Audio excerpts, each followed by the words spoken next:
வெல்க தமிழ்! அனைவருக்கும் வணக்கம். இலக்கியம், இலக்கணம், மொழி உள்ளிட்ட தமிழின் பல்துறை கருத்துக்களைப் பெற தொடர்ந்து இணைந்திருங்கள் தமிழ் வாரதி வலையொலி தளத்தோடு. விருப்பக் குறியிடுங்கள், பகிருங்கள், இணையுங்கள். Like, share and subscribe. பிரிது மொழிதல் அணி.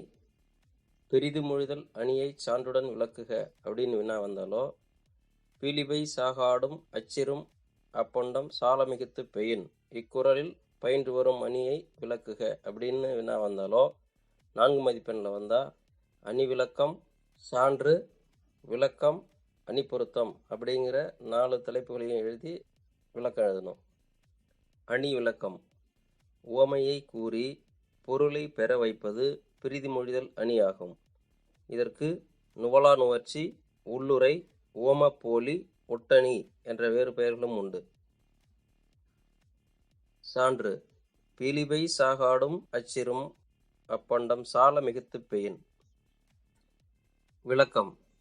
மென்மையான மயில் தொகையாகவே இருந்தாலும் அதனை அளவுக்கு அதிகமாக ஏற்றினால் வண்டியின் அச்சு முறிந்துவிடும் என்பது உவமை. அணி பொருத்தம்.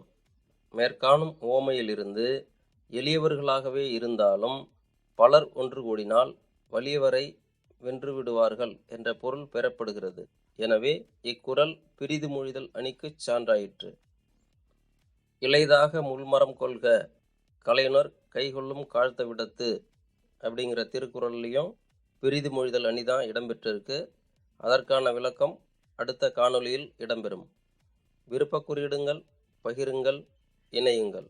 Like, share and subscribe. நன்றி.